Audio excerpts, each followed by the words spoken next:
Amigos, amigas, bienvenidos, bienvenidas a Cuestión de Enfoques. Soy Miguel Cáliz Martínez, estamos en ICN, una nueva conciencia, nuevamente con ustedes para hablar sobre los temas que hacen portada y que hacen titulares y que usted sigue en nuestras redes sociales, como las de ICN, ICN.digital. El 1 de enero, la presidente Xiomara Castro Sarmiento se dirigió a la nación.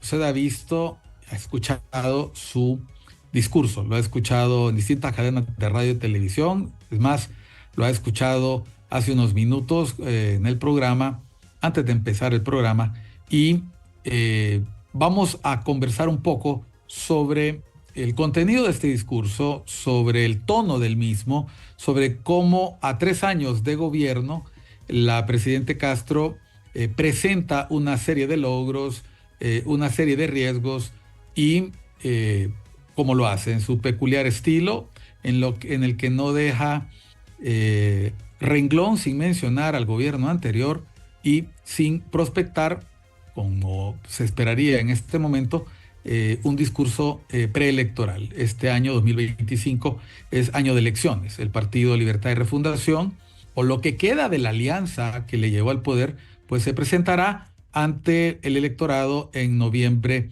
de 2025 y lo hará en búsqueda de la ratificación de mandato que les permitiría un segundo e inédito segundo periodo de gobierno o la despedida para facilitar una transición a cualquiera de los partidos de oposición que lograra alzarse con la victoria en un hipotético gane de la oposición, de cualquiera de los partidos de oposición en noviembre de 2025. Vamos a hablar un poco sobre el contenido de este discurso, sobre los alcances, sobre las afirmaciones que hace y cómo éstas podrían coincidir o no con la percepción que puede tener la población hondureña. Después de unos mensajes, presento a mi invitado de hoy para hablar sobre este tema que es de interés colectivo y con el que iniciamos nuestros programas de Año Nuevo. Ya volvemos.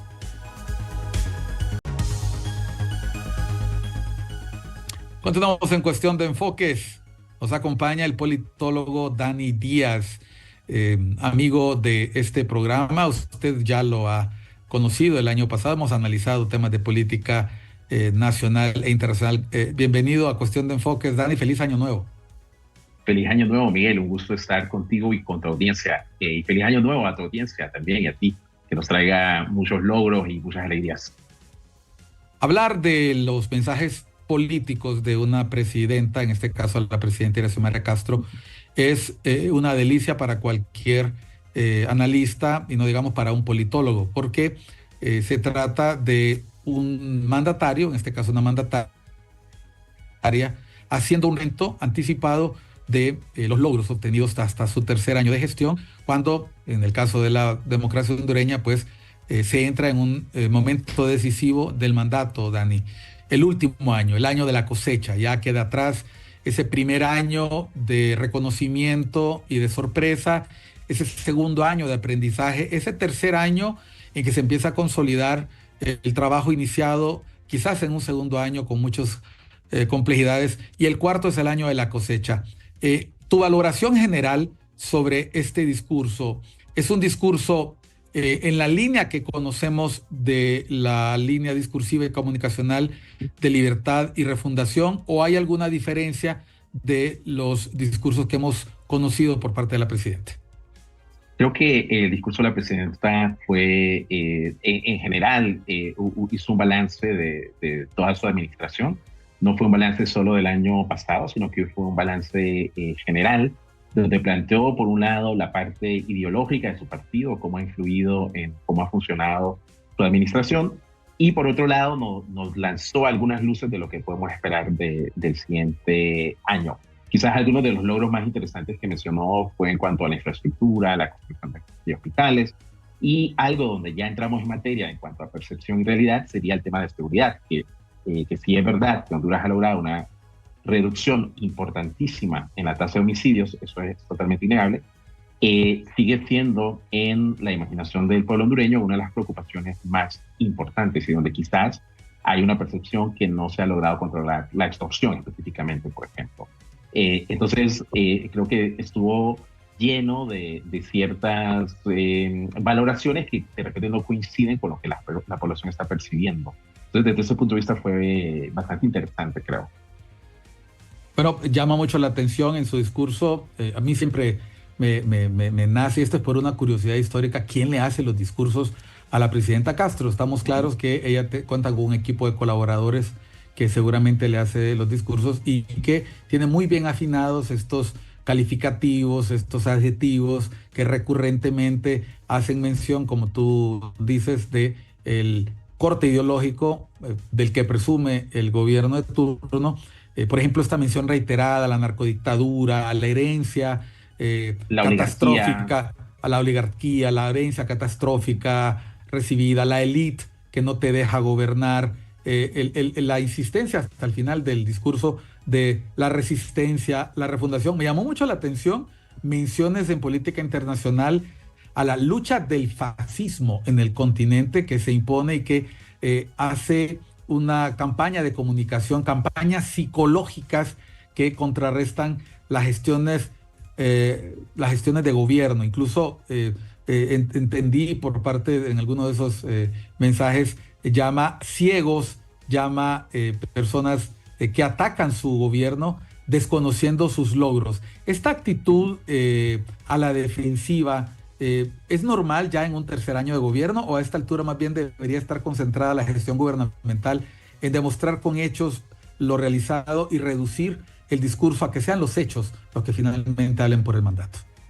creo que tu último año, el último año de un gobierno siempre es un año donde llegas con un gran desgaste, donde ya te has gastado el capital político que tenías al inicio, la gente que no votó por ti de repente te está dando como el beneficio de la duda, a ver qué está ocurriendo, pero ya cuando llegas a este punto llegas con cierto nivel de desgaste y probablemente desde la perspectiva de la presidenta, desde la perspectiva del partido, también están tratando de posicionarse en un año electoral también, lo cual en Honduras, que es un país que no tiene una segunda vuelta, el discurso político puede volverse más polarizante porque tenés que ganar a tu base, no necesitas necesariamente ganar tanta gente de la oposición porque estás contando con que tu base crezca y que tu base realmente vote por vos, porque no, o percibís que no necesitas tantos votos de la oposición, lo cual, pues, en mi opinión, es una debilidad de nuestro sistema también, ¿verdad?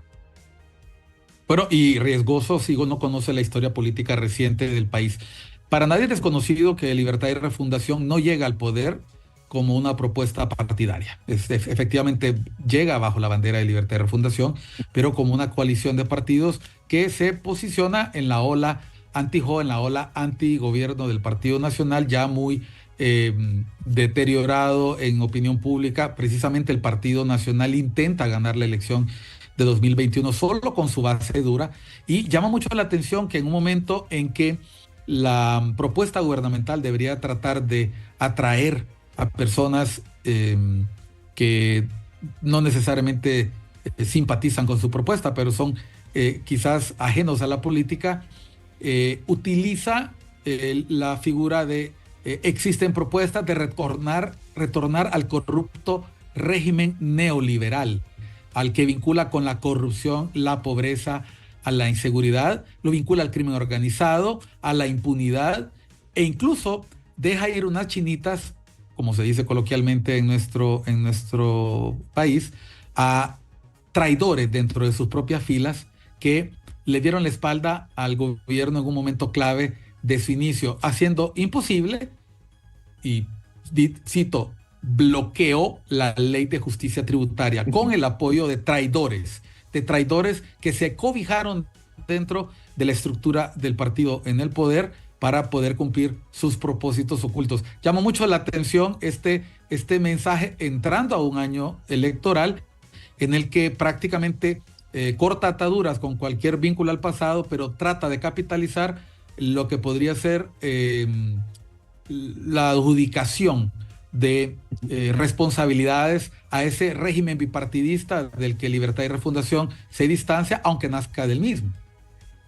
Bueno, y recordemos también que estas políticas que quiere lograr la presidenta y el gobierno actual, la administración actual, tienen que pasar por el Congreso, requieren votos que en este momento no tiene, lo cual forzosamente les va a tener que llevar a la mesa de negociación, especialmente, digamos, empecemos por ahí, por la ley de justicia tributaria, una ley que en principio tiene puntos súper interesantes para bloquear el lavado de dinero, los paraísos fiscales, pero que de repente no se ha discutido tan ampliamente como debe ser discutida, no se ha socializado de repente como debería ser socializada, para que pueda pasar esta ley, que probablemente va a ser muy beneficiosa macroeconómicamente para el país y también para las finanzas del Estado, va a necesitar sentarse a negociar. Es decir, la postura del gobierno eventualmente va a tener que suavizarse o volverse un poco más flexible. Bueno, veamos un detalle importante con respecto a este tono, un tono en el cual se percibe el ánimo preelectoral, en la que ya el Libertad y Refundación utiliza la figura de la mismísima señora presidenta para dejar claro en qué se diferencian de sus adversarios, adjudican los reveses de su gestión a esa imposición de una mayoría en el Congreso que no les deja aprobar el presupuesto. Incluso se culpa al bipartidismo de no aprobar el presupuesto, se hace un reconocimiento al liderazgo, y yo me voy a atrever, yo, Miguel Cáliz, al liderazgo entre comillas de Luis Redondo, por el apoyo al Plan Bicentenario, que precisamente no ha contado con el apoyo de la capacidad de diálogo y consenso en el Congreso que se requeriría en estas circunstancias. Recordemos muy bien que la Ley de Justicia Tributaria estuvo a pocos minutos de ser aprobada, de no haber sido por una intervención desafortunada del entonces ministro de Finanzas, Marlon Ochoa, que en un acto totalmente inesperado lanzó una serie de epítetos a las bancadas presentes en el Congreso, que motivó el retiro de la bancada liberal, que encontró la excusa perfecta para no apoyar una ley que desde ya tenía fuertes oposiciones, no solo en el sector privado, sino en distintos sectores que habían comentado que la ley no había sido socializada oportunamente. Quiero destacar, Dani, porque quiero que hablemos de esos méritos, de esos logros que la presidenta Castro en 3 años ha enumerado, el reconocimiento reiterado que hace a su gabinete económico, a la Secretaría de Finanzas, al Banco Central, como los responsables de una serie de aciertos, repito, lo dice la presidenta Castro, una serie de aciertos y medidas, lo dice la presidenta Castro, oportuna, que evitaron no solamente mayores problemas, sino que permitieron, cito, superar la ruina en que se encontró al Estado de Honduras. Vamos a ir a una pausa porque quiero tus comentarios respecto del listado de aciertos, del listado de logros, y hacer este ejercicio. Si efectivamente la gente percibe lo mismo que nosotros, si percibe logros o percibe excusas, si la percepción es la misma desde el poder y desde los gobernados. Ya volvemos después de unos mensajes a Cuestión de Enfoque con nuestro analista invitado, Dani Díaz, politólogo. Usted lo conoce, lo ha visto aquí en ICN, Una Nueva Conciencia. Amigos, amigas, bienvenidos nuevamente a Cuestión de Enfoques. Estamos con nuestro invitado de hoy, el politólogo Dani Díaz, analizando precisamente el discurso que usted acaba de escuchar. Vamos a hablar sobre la realidad y percepciones, si lo que la presidenta Castro ha mencionado efectivamente es así como usted lo vive, o sencillamente este discurso que normalmente hacen los gobernantes hacia su base, usualmente de apoyo, pero que trasciende ese discurso en búsqueda de nuevos adeptos de cara a un proceso electoral. Nuevamente, bienvenido a Cuestión de Enfoques, Dani, gracias por acompañarnos. Muchas gracias, Miguel, emocionadísimo de estar aquí contigo y con la audiencia de ICN esta noche.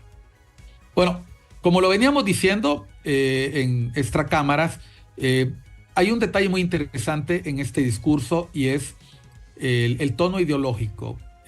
Creemos que el tono ideológico ha sido característico, quizás más que con gobiernos anteriores, en el gobierno de Libertad y Refundación, originalmente compuesto por una alianza que desde el principio mostró sus resquemores porque no compartían mucho de lo que el plan de refundación había ofrecido, y me refiero al plan de refundación, porque el plan de gobierno de libertad y refundación, el plan de gobierno para refundar Honduras 2022-2026, debería ser el parámetro con el cual nosotros valoremos cualquier acto de rendición de cuentas. Yo, por lo menos, y no sé si tú lo interpretas igual, cuando veo un discurso como el que acaba de escuchar la teleaudiencia, o como el que ha visto en los últimos días la teleaudiencia, no dejo de pensar que cada presidente se presenta a fin de su toma de posesión en el Congreso a presentar un discurso. En ese hace un recuento de los logros del último año, o, como mencionabas tú antes, de lo obtenido en su gestión. De cara a un año electoral, hagamos un recuento de los logros que la presidenta Castro, y si quieres, reacciona a cada uno de ellos cuando te lo vaya mencionando. En el tema económico, ha mencionado que las autoridades que su gobierno ha nombrado en finanzas han tomado medidas oportunas para superar, cito, la ruina en que se encontró el Estado de Honduras, que al cierre de este tercer año se han notado notables crecimientos económicos, los más elevados de Centroamérica, incluso mejora de ingresos para las familias. Esa afirmación puede contrastarse con la realidad de todos los días, o los niveles de inflación mencionados en el discurso contrastan con el aumento en el costo de vida que se acaba de experimentar, por poner un ejemplo, en las pasadas fiestas navideñas de fin de año, en que los precios de muchos productos que son tradicionales en esta época eran inalcanzables para muchas familias. Creo que por un lado tienes el dato de la inflación interanual, que anda como en 3.8%, que en verdad sería una reducción objetiva, pero por otro lado tienes lo que encuentra la gente de a pie, digamos, donde el cartón de huevos puede llegar a costar más de 100 lempiras. Entonces, de repente la gente en su bolsillo no está sintiendo que tiene más dinero del que tenía hace 3 años. Los niveles de pobreza en Honduras siguen siendo bastante elevados, aunque sí ha logrado una reducción durante la administración actual. Pero siguen siendo cifras verdaderamente alarmantes en cuanto a los niveles de pobreza que se están viendo en Honduras. O sea, la reducción de la inflación interna, producto de una reducción de la inflación a nivel internacional, y la reducción en el país. Yo creo que las estadísticas del Banco Central no dejan ninguna duda que la interanual tiene muchas mejoras en comparación primero al tercer año. Habla de precios sostenibles la presidenta Castro, y que son resultado de acertadas medidas en materia fiscal. La pregunta es, ¿cómo trasladar esta mejora macroeconómica que ha sido reconocida en dos por el Fondo Monetario Internacional, el cumplimiento de la segunda revisión, con el día a día? Nos encontramos aquí con ese contraste que tú has señalado. Los números macroeconómicos trasladados al día a día de la población, con un deslizamiento de la moneda, de una reapreciación de la moneda frente al dólar, que ya supera los 60 centavos. Todo el efecto interanual se viene abajo. Efectivamente, los insumos se han encarecido, y los costos de importación de los productos se han encarecido en el último tercio. Sí, definitivamente. Y luego, bueno, el gobierno va a estar recibiendo, creo que son $200 millones, de acuerdo a la última negociación del Fondo Monetario. Probablemente empiece a recibirlos en febrero, y habrá que ver cómo nos va en cuanto al plan de gastos de este nuevo préstamo, o de la continuación de este préstamo, y las medidas que el gobierno va a tener que ir adaptando, medidas, por ejemplo, el deslizamiento de la moneda, las cuales había resistido al inicio, pero que termina cediendo, pues, por la realidad de que necesita este préstamo. No sé qué otras condiciones pueden venir, las cuales pueden hacer que el gobierno termine teniendo que reducir gastos en programas sociales, por ejemplo, que tiende a ser una de las condiciones del Fondo Monetario.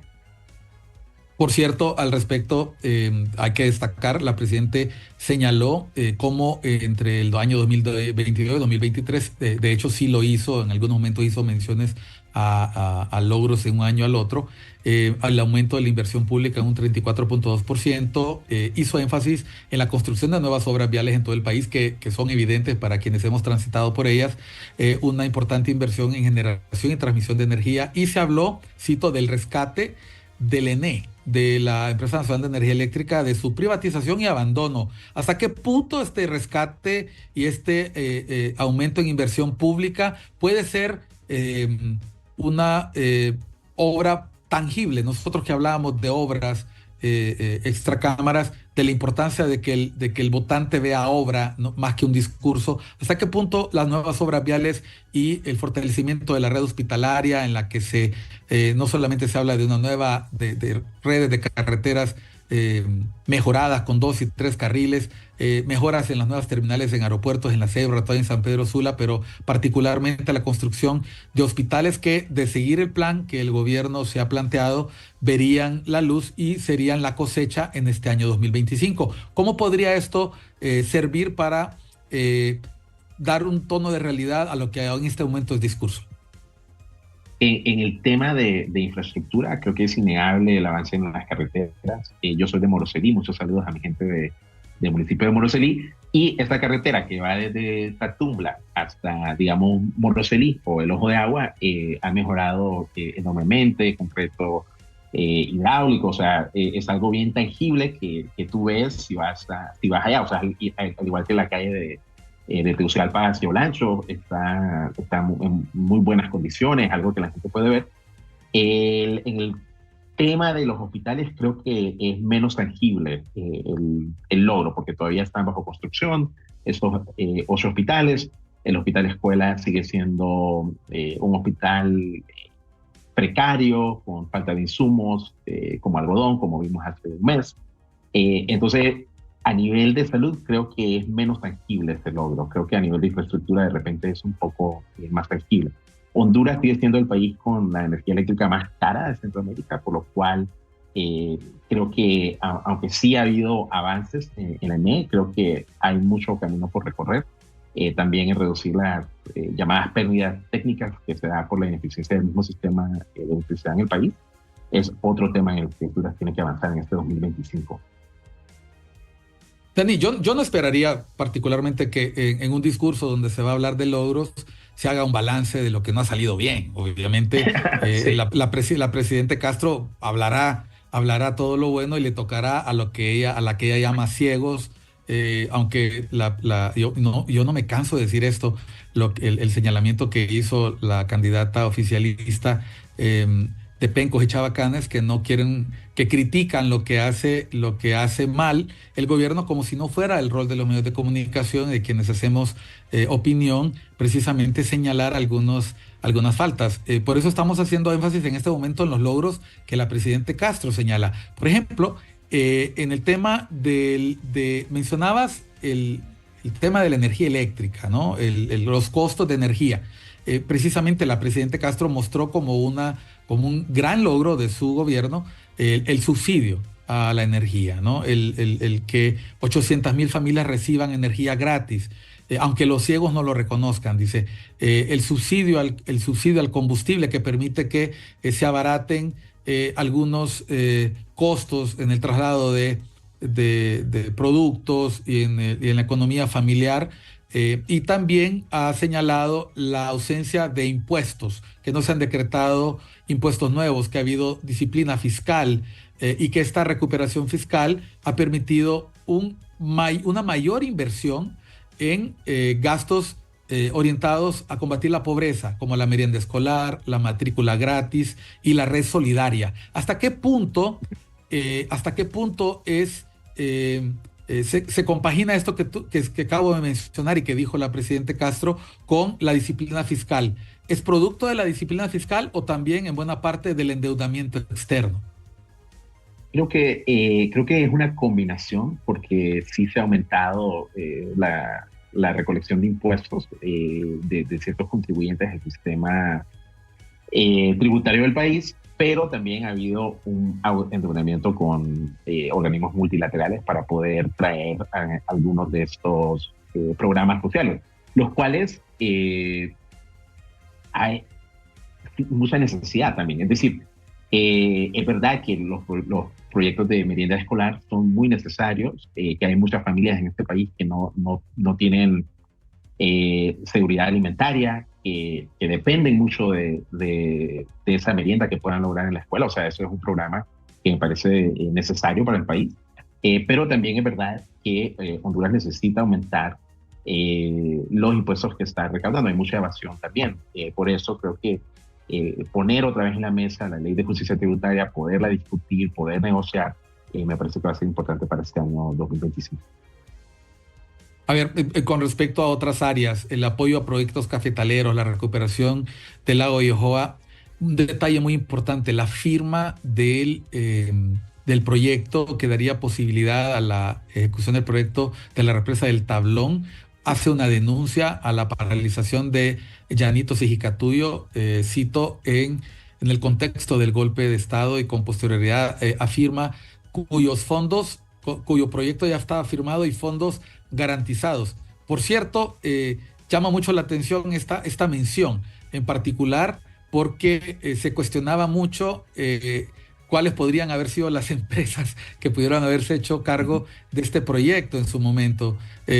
Si no estoy equivocado, y sobrará quien me corrija en las redes sociales por decir esto, incluso algunas empresas internacionales que luego fueron objeto de investigación. No vamos a mencionar nombres porque no se trata de eso. Sin embargo, llama mucho la atención el mencionar estas firmas, estos apoyos cuyos logros en el corto plazo no va a ser posible ver, porque se trata de proyectos que requieren por lo menos 1, 2, 3 administraciones para poder ver los efectos. Lo mismo con el caso de el aumento de presupuesto en algunas áreas estratégicas que se ha mencionado por parte de la presidenta, cuyos resultados, especialmente en la parte forestal o en la protección del medio ambiente, que también mencionó algo la presidenta, sus logros no se van a poder ver. ¿Es este un guiño a la necesidad de ratificar el mandato de Libre para poder continuar con estas obras y que no las paralice la oprobiosa narcodictadura o la oposición que se cobija bajo el bipartidismo tradicional? Bueno, en un discurso presidencial en un año electoral, siempre va a haber un guiño a que tu partido pueda seguir en el poder. O sea, que sí hay un componente de esto, pero por otro lado, ojalá, o sea, si quisiéramos ser un poco optimistas, diríamos que ojalá se adopten medidas de Estado para que realmente podamos cuidar de nuestros recursos naturales de una manera más responsable. Que también es bastante necesario tener ya políticas de Estado que confronten la realidad del cambio climático, y que yo creo que en realidad es algo donde hay cierto nivel de consenso entre los partidos políticos. Incluso durante la administración del Partido Nacional hubo cierto trabajo, ciertos avances en cuanto a cambio climático, y creo que también durante el gobierno de Libre ha habido cierto interés en trabajar estos temas, y creo que la realidad de la tormenta Sara, de qué tan vulnerable es Honduras, ojalá nos lleve a una mayor reflexión, especialmente nuestros líderes políticos, de la importancia que tiene enfrentar el cambio climático, por ejemplo. Bueno, permítame que yo por momento me ponga un poco crítico respecto de algunos contenidos, porque de hecho la idea de tenerte como analista es precisamente generar ese intercambio respecto de un discurso que, en mi opinión, toma mucho más tiempo que un programa como el que estamos haciendo nosotros en este momento, gracias a tu gentileza, Dani, para poder hablar de un discurso como el que ha emitido la presidenta Castro, que, repetimos, se encamina a su cuarto y último año de mandato. Se necesita más tiempo, se necesita incluso fact-checking, se necesita ver si las cifras que se han afirmado están ratificadas por fuentes oficiales o no oficiales. Pero me llama mucho la atención, antes de irnos a una pausa, para que lo reflexiones antes de volver. Tú ya mencionaste la percepción respecto de la mejora en las estadísticas en temas de seguridad. La presidenta Castro ha afirmado que el aumento de policías, que la suspensión de garantías, que las soluciones contra el crimen y el narcotráfico han sido logros inobjetables de su gestión. La pregunta que te haré al volver de la pausa es: ¿con qué costos? ¿Con qué costos? Yo tengo a la mano el plan de gobierno de la presidente Castro, y buena parte de las promesas de ese plan de gobierno en materia de seguridad no se han cumplido. En particular, la desmilitarización, la eliminación de la Policía Militar de Orden Público, y en ningún momento dentro de ese plan de gobierno se hablaba de suspensión de garantías, todo lo contrario, se hablaba de fortalecer el respeto de derechos humanos y fortalecer el respeto a los defensores de derechos humanos. Hablemos de eso al volver. Los temas que no se han mencionado en el discurso también son importantes. No los dice la presidenta, pero se lo decimos nosotros al volver de los mensajes con nuestro analista, el politólogo Dani Díaz, que ha aceptado compartir espacio en Cuestión de Enfoques para hablar sobre este discurso de importancia nacional y comunicacional. Ya volvemos después de unos mensajes.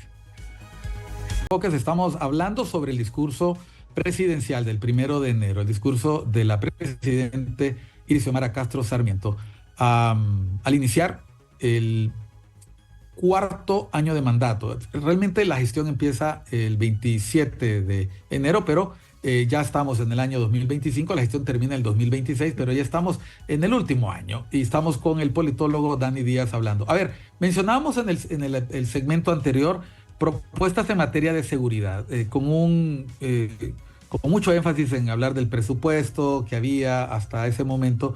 Las principales propuestas en materia de seguridad, de libertad de refundación, planteaba que después de resolverse causas socioeconómicas estructurales de la delincuencia y la violencia, se formaría una policía comunitaria eficaz, ¿verdad?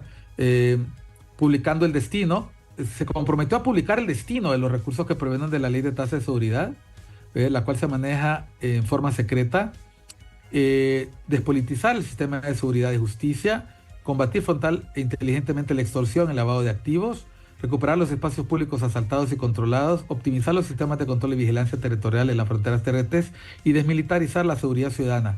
Esto como parte de las principales medidas. Hablabas al inicio de cómo compartir lo que la población percibe en términos de la extorsión con los innegables descensos en estadísticas de crímenes violentos, que se han reducido en el global, pero han tenido un incremento importante en el tema de femicidios. Estos comentarios.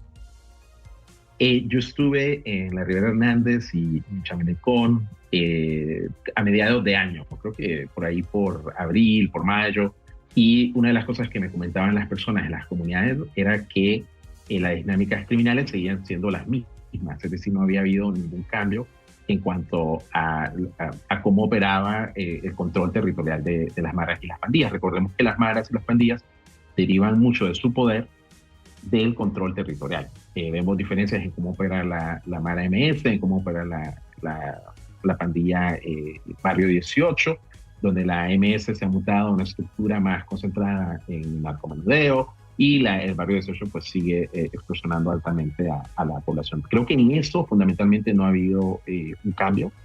En cuanto a la tasa de homicidios, como decíamos al inicio, es innegable este descenso. Es un descenso que es parte de un patrón que ya se viene dando a partir como desde el 2015, y que es una alegría para el país, que se puedan reducir los índices de homicidio. Sin embargo, yo creo que entrar al proceso electoral bajo un régimen de excepción sería un error, porque recordemos que todavía seguimos bajo régimen de excepción, donde están suspendidos garantías constitucionales muy importantes como la libre circulación, el derecho a saber exactamente por qué se te está acusando cuando te detienen, y el derecho a la inviolabilidad de tu vivienda, derechos que son súper importantes y que yo creo que no son compatibles con la paz, con la neutralidad que debe de haber en un proceso electoral. Son costos muy altos para la democracia hondureña, y creo que tienen que haber medidas que fortalezcan más los sistemas de inteligencia, la capacidad técnica para poder judicializar los casos de una manera efectiva, eficiente, para que las personas que son arrestadas pues no sean puestas en libertad a través de pruebas después. Creo que eso, fortalecer eso es primordial y también hay que reconocer, Miguel, me parece que dentro del sector de justicia en Honduras hay empleados, servidores públicos muy comprometidos con hacer bien las cosas, con una gran capacidad técnica y que probablemente necesitan más recursos para poder avanzar en esos temas. Bueno, de hecho, precisamente se hizo mención de la adquisición de 2 helicópteros para multipropósitos. Se planteó, por cierto, el cumplimiento del pago de la deuda, ¿verdad? Se habla del cumplimiento de compromisos. El Estado ha sido muy fiel en el pago de los compromisos financieros, aunque puso en duda el destino de este dinero. No obstante, el gobierno paga a tiempo y cumple con los compromisos. Ahora, hay un detalle que me llamó mucho la atención y enfocámonos un poco en estos guiños a la política exterior. Se habló de remesas familiares con un flujo favorable, 9.600 millones de dólares que entran y que son parte de recursos con que el Estado cuenta para poder mantener su balanza de pagos. Ahora, llama mucho la atención en la parte final. No sé si tú, que estás acostumbrado a hacer informes como este servidor, me llamó mucho la atención y por eso pregunto quién le hace los discursos, porque dejaron la parte de riesgos al final, como quien hace un análisis de esto es lo que he hecho y aquí están los riesgos. Digo, dígalos al final, señora presidenta, para que sepan a qué nos atenemos en el último año. Es decir, como una excusa anticipada por si no logra algo, ¿no? Mencionó, por ejemplo, la intensificación imperial de conflictos, el aumento de políticas proteccionistas, el impacto de estas medidas en el comercio mundial, el aumento de intereses en los créditos internacionales de las instituciones financieras internacionales. Y aquí vamos con la perla, con la cereza que todos los medios de comunicación, repito, es un discurso con muchos detalles que se puede contrastar, balancear, en el que se puede hacer un ejercicio de comparación con el plan de gobierno de la refundación, con las promesas del primer año, segundo año, políticas migratorias amenazantes del nuevo gobierno de Estados Unidos como un riesgo, la desaceleración de la economía de Estados Unidos que podría afectar la demanda externa, posibles impactos medioambientales por la ubicación de Honduras, y luego unos guiños ahí al tema de unas menciones directas, lamentando la suspensión de visa a una magistrada, afirmando, o sea, replicando la versión de la magistrada que decía que esta decisión era por las zonas económicas de desarrollo exclusivo, o las zonas de empleo y desarrollo económico exclusivo, que se afirma con mucha certeza por parte del gobierno. Se aprovecha para hablar un poco de que esta es una medida de traición a la patria, cuando en ningún momento, por lo menos yo no lo he leído así en el texto del Departamento de Estado, se señala expresamente esta medida como la razón. Esa es la interpretación del gobierno. Le pidió, aquí voy a hacer un paréntesis, yo me hago responsable de todo lo que yo digo, Dani, de lo que él dice. Le pidió a la administración Trump que sea abierta al diálogo, o sea, comentario que yo le hago también respetuosamente a la presidenta Castro y su gobierno, en su último año de gobierno, sean abiertos al diálogo con las otras fuerzas políticas, y particularmente le pidió que no sea hostil a los migrantes. Agrego aquí, migrantes irregulares, o sea, porque este es otro detalle importante. Ante una actitud hostil hacia los migrantes hondureños, podemos cambiar la política de colaboración con Estados Unidos, particularmente la militar, ya que Estados Unidos permanece en el país sin pagar un centavo, aunque, paréntesis, y aquí va Miguel Cáliz otra vez hablando, a cada rato el gobierno se llena la boca diciendo que la Fuerza de Tarea Bravo les ayudó en eso, les ayudó en lo otro, les ayudó en eso, les ayudó en lo otro, que les llevó materiales, que les ayudó en las carreteras, que les ayudó en las crisis, y ahora resulta que no hay que olvidar que el gobierno es resistencia y le manda una amenaza velada al gobierno de Estados Unidos. O nos respetan a los migrantes o caerá fuego sobre Palmerola. Tu comentario. Pero primero, es un final contundente, explosivo para el discurso. O sea, es un discurso que efectivamente se intensifica, que donde la tensión está al final. Ahí me gustó mucho. Todo el mundo lo va a recordar por esa línea final, ese discurso. Sí, y bueno, y cuando bueno, yo escribo cuentos y cuando uno escribe un cuento es muy importante la tensión dentro de tu relato y cómo la manejas. Y entonces definitivamente la atención se concentró en el final del discurso. Por cierto, la presidenta Castro tiene dentro de sus potenciales redactores de discurso al menos un par que han practicado la redacción de cuentos, ¿eh? Y que tienen publicaciones, Que es súper interesante porque me parece un recurso que definitivamente llamó la atención. Yo creo que aquí vale la pena recordar dos conceptos claves de las negociaciones en las relaciones internacionales. Uno es lo que se llama tu valor de reserva. Tu valor de reserva es como, si me das menos de esto, no llego a un acuerdo con vos. Es como, por ejemplo, yo necesito que me pagues 5.000 lempiras al mes. Si me pagas menos de eso, no hago nada. Entonces mi valor de reserva es 5.000 lempiras, lo menos a lo que no va. Y lo otro es lo que se llama en inglés el BATNA. Sacar un líder nuevo. Exactamente.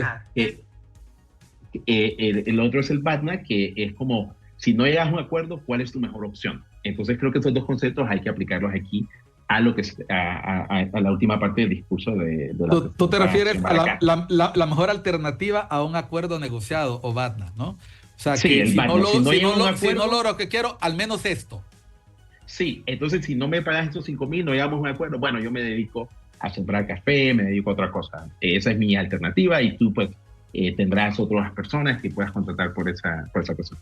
Aquí la presidenta ha puesto como en intercambio, digamos, la política migratoria que puede tener Estados Unidos hacia los migrantes irregulares en Estados Unidos con la cooperación militar que tiene Honduras y Estados Unidos. Aquí puede haber dos escenarios. Puede ser que sea lo que también otro concepto de las negociaciones, que es el efecto ancla, que yo me voy bien arriba. Por ejemplo, si te quiero comprar algo, yo me voy al precio más bajo y te digo, yo te doy 100 empiras por tal cosa, cuando en realidad te podría dar, no sé, 5.000, pero me voy súper bajo porque quiero que tú te vayas ahí abajo conmigo y que no te vayas tan lejos de ese primer precio que te planteo. Y tú haces lo mismo, te vas y me dices, no, eso es ridículo, yo quiero 1.000 empiras, y te vas más alto y quieres que la negociación se quede ahí a ese nivel. Entonces, por un lado, podría ser que la presidenta está lanzando una ancla para que la negociación esté a ese nivel y que realmente sí hay una voluntad de hacer concesiones, pero que está poniendo esa parte. En cambio, Donald Trump, el presidente electo Donald Trump, sabe que en Estados Unidos hay 560.000 hondureños irregulares y sabe probablemente el paradero de más de 100.000 de ellos. O sea que una deportación masiva, al menos localizarlos no es difícil. Los costos logísticos de hacer esas deportaciones es muy alto. Entonces, si realmente lo va a hacer o no, está por verse. Todavía no lo sabemos. Puede ser que también él esté entrando en un proceso de lanzar un ancla, empezar desde ahí e ir negociando y obteniendo concesiones de ahí para abajo. Entonces, creo que eso está por verse. No sé si va por ahí la cosa o si realmente es la otra opción, que no tienen una negociación, es planteo una posición bastante pública, bastante dura, y como lo he dicho en público, ya no me puedo retractar. Por eso a veces cuando uno va a tener posiciones muy duras, es mejor plantearlas en privado, porque en privado pues puedo echarme para atrás, pero si las digo en público, Dani, es más difícil echarme para atrás. Dani, qué diplomático eres, te felicito, qué diplomático has sido. Yo estuve conversando con un especialista en política norteamericana y me dijo lo siguiente: yo con el presidente Trump no asomaría cabeza para no llamar la atención. Y yo creo que llama mucho la atención hacer un acto de, yo lo voy a tildar, un acto de bravuconería como el que vimos en este discurso, en un momento en que nosotros somos los que tienen el peor lado en este efecto. No hay a la cuestión de que Honduras pues negoció el tratado de extradición, lo cual hace más difícil la lucha contra el narcotráfico, y hay una importante colaboración militar y de inteligencia que se da entre Honduras y Estados Unidos en temas de crimen organizado. Y luego también habría que ver, creo que desde el punto de vista de Estados Unidos también hay una preocupación por la posible que China pueda avanzar en Honduras y desde ese punto de vista, pues Honduras es de interés y para Estados Unidos. Y la pérdida de una base militar también sería importante para Estados Unidos porque perdería un punto estratégico en el hemisferio occidental. Precisamente por eso lo llamo acto de bravuconería, porque por lo menos el perfil que se le conoce a la presidente Castro no es este. El perfil de la presidente Castro es un perfil de una persona muy que sabe dialogar, que sabe transmitir sus ideas, y no necesariamente el discurso muestra esa actitud. Dicho sea de paso, también hay que ser realistas en términos de política internacional.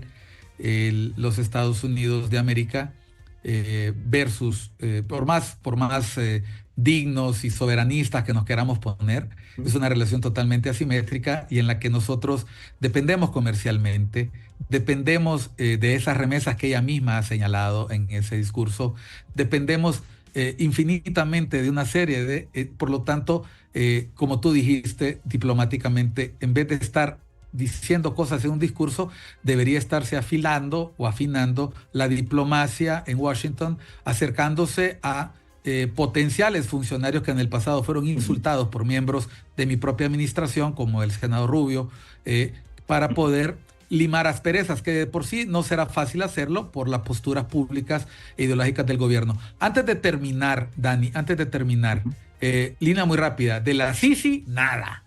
De la eliminación del peaje, nada. De la eliminación de la Policía Militar de Orden Público, nada. O sea, repito, corresponde a los medios de comunicación, a los analistas y a los ciegos, como ha llamado la presidenta Castro, señalar lo que ella no vio, pero que, por ejemplo, en mi caso de manera particular sí lo voy a decir. Si efectivamente se logra erradicar el analfabetismo, yo seré el primero en aplaudirlo, pero como Santo Tomás, ver para creer. Creo que estás en lo correcto. Quizás hay que recalcar la importancia de seguir siendo críticos y de plantear diálogos y ser propositivos, porque desde luego todos queremos que le vaya bien al gobierno, porque si le va bien al gobierno nos va bien a todos, y necesitamos unirnos ante las amenazas que son bastante reales, las que puede enfrentar Honduras. O sea, si el 20-25% de nuestro Producto Interno Bruto depende de las remesas y no estamos preparados ni estamos pensando en una estrategia de reintegración a los migrantes, pues podría ser un impacto catastrófico para nuestra economía. Entonces tenemos que unirnos y pensar en soluciones. Unirnos y pensar en soluciones y pedirle al gobierno, como efectivamente pasa, que sea un gobierno de todos y para todos, no solamente un gobierno de unos para nosotros, para los partidarios. Recordemos que más que ganar una elección, lo que está de por medio es un país, es el bienestar colectivo y, como nos ha dicho nuestra analista, el desarrollo nacional. Gracias, Dani, por acompañarnos, por brindar tu opinión, siempre moderado, siempre balanceado y lo mejor de todo, siempre bien informado. Gracias, Dani. Muchas gracias. Buenas noches. Gracias a ustedes que nos han prestado su atención a Cuestión de Enfoques. Soy Miguel Cáliz Martínez. Siga disfrutando de ICN, una nueva conciencia. ¡Feliz año nuevo! Empezamos recargados. Ya volvemos.